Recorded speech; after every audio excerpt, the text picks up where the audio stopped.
दोस्तों मध्य प्रदेश के शाजापुर जिले में श्री सिद्धवीर खेड़ापति नाम का एक ऐसा अनोखा मंदिर स्थित है जहां से गुजरने वाली सभी ट्रेनों की स्पीड अपने आप धीमी हो जाती है। इस मंदिर के पुजारी का कहना है कि उन्हें एक ट्रेन के लोको पायलट ने बताया कि मंदिर आने से पहले ही अचानक उन्हें ऐसा लगता है जैसे कोई ट्रेन की स्पीड कम करने को कह रहा हो, और अगर कोई ड्राइवर इसे नजरअंदाज कर देता है तो ट्रेन की स्पीड अपने आप मंदिर आते आते धीमी हो जाती है। यह मंदिर करीब 600 साल पुराना है और यह एकमात्र ऐसा मंदिर है जहाँ महावीर हनुमान की प्रतिमा के साथ साथ गणेश जी भी विराजमान है। इस अनोखे मंदिर के दर्शन के लिए दूर दूर से लोग यहाँ आते हैं। इसके अलावा लोगों का मानना है कि यहाँ आने वाले भक्तों को भविष्य में होने वाली घटनाओं का पहले ही पता लग जाता है। वैसे तो यहाँ हर दिन काफी भीड़ होती है, लेकिन मंगलवार और शनिवार के दिन भक्तों का तांता लग जाता है। दोस्तों इस अनोखे मंदिर के बारे में आपकी क्या राय है, कमेंट करके जरूर बताएं।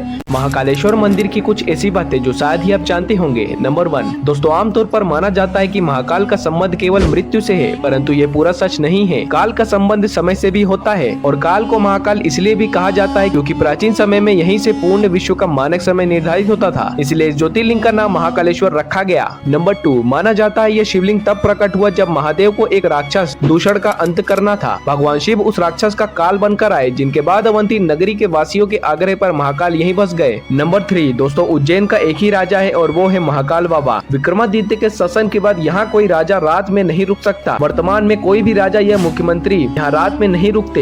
एक बार देश के चौथे प्रधानमंत्री मोरारजी देसाई जब यहाँ रात में रुके थे तो उनकी सरकार अगले दिन ही गिर गई थी। ऐसे ही कर्नाटक के मुख्यमंत्री BF मुर्दप्पा भी जब उज्जैन में रुके थे तो अगले ही दिन उन्हें इस्तीफा देना पड़ गया था। इस रहस्य को कई लोग तो महज इत्तेफाक मानते हैं, लेकिन कई लोगों का मानना है कि उज्जैन का सिर्फ एक ही राजा है और वो है महाकाल।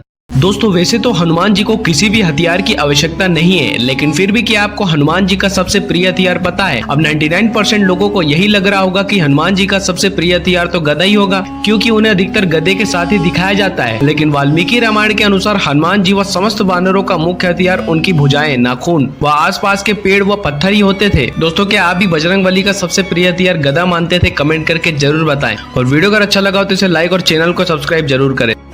रावण की कुछ ऐसी बातें जो शायद ही आप जानते हो। नंबर 1, रावण ब्रह्मा का परपोता था, क्योंकि रावण के पिता ऋषि विश्रवा प्रजापति पुलस्त के बेटे थे, जो ब्रह्मा के 10 मन जन्म पुत्रों में से एक थे। नंबर 2, रावण का असली नाम रावण नहीं था। जी हाँ दोस्तों, रावण के जन्म के समय नाम दशानन था, लेकिन एक बार रावण ने भगवान शिव के कैलाश पर्वत को उठा लिया। यह देख भगवान शिव ने अपने अंगूठे से कैलाश का भार बढ़ा दिया, जिससे रावण का पैर बुरी तरह फंस गया। इसके बाद रावण ने शिव तांडव स्तोत्र शुरू कर दिया। रावण की इस भक्ति से शिव प्रसन्न हो गए और उन्होंने उसे रावण का नाम दिया। रावण का अर्थ होता है जो व्यक्ति जोर से दहाड़ता हो। नंबर 3, दोस्तों माना जाता है कि जब रावण अपनी आखिरी सांस ले रहा था तब श्री राम ने लक्ष्मण को उसके पास शासन कला और कूटनीति का ज्ञान प्राप्त करने के लिए भेजा था, और रावण ने इससे जुड़ी काफी सारी बातें लक्ष्मण को बताई थी। दोस्तों रावण से जुड़ी ये बातें क्या आपको पहले से पता थी? कमेंट करके जरूर बताएं और चैनल को सब्सक्राइब भी अवश्य करें।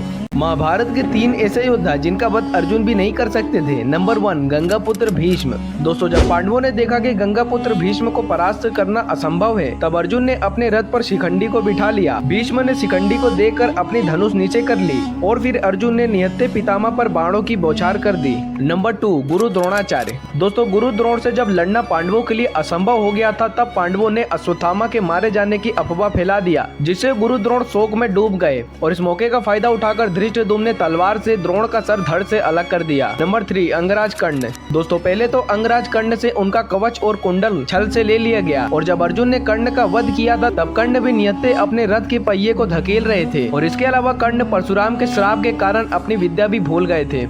ये 3 कारण हनुमान जी को बनाते हैं देवों में श्रेष्ठ। नंबर 1, हनुमान जी इतने शक्तिशाली होने के बावजूद भी अपने आराध्य श्री राम के प्रति पूर्ण समर्पित थे। उन्हें अपनी शक्तियों का जरा भी अभिमान नहीं है। नंबर 2, बजरंगबली अपने भक्तों की सहायता तुरंत ही करते हैं। वे अपने भक्तों की मनोकामनाओं को पूरा करने में देरी नहीं करते। नंबर 3, बजरंगबली श्री राम के वरदान के अनुसार आज भी जीवित है। इस ब्रह्मांड में ईश्वर के बाद यदि कोई एक शक्ति है तो वह है हनुमान जी। महावीर विक्रम बजरंगबली के समक्ष किसी भी प्रकार की मायावी शक्ति ठहर नहीं सकती। दोस्तों अगर आप भी हनुमान जी के सच्चे भक्त हैं तो कमेंट्स में जय बजरंगबली अवश्य लिखें। दोस्तों उत्तराखंड के श्रीनगर से 14 किलोमीटर दूरी पर स्थित धारा देवी का मंदिर एक ऐसा अनोखा मंदिर है जहां हर दिन माता की मूर्ति अपने आप अपना रूप बदल लेती है। दरअसल इस मंदिर में मौजूद माता की मूर्ति दिन में 3 बार अपना रूप बदलती है। मूर्ति सुबह में एक कन्या के रूप में दिखती है, फिर दोपहर में एक युवती की तरह और शाम में एक बूढ़ी महिला की तरह नजर आती है। यह नजारा वाकई हैरान कर देने वाला होता है। यह मंदिर झील के बीचों बीच स्थित है। देवी काली को समर्पित इस मंदिर के बारे में मान्यता है कि यहाँ मौजूद माँ धारी उत्तराखंड के चारों धामों की रक्षा करती है। धारा देवी को पहाड़ों और तीर्थ यात्रियों की रक्षक देवी माना जाता है। पुजारियों की माने तो मंदिर में माँ धारी की प्रतिमा द्वापर युग से स्थापित है। दोस्तों आपका इस मंदिर के बारे में क्या कहना है, कमेंट में जरूर बताएं और चैनल को सब्सक्राइब भी अवश्य करें।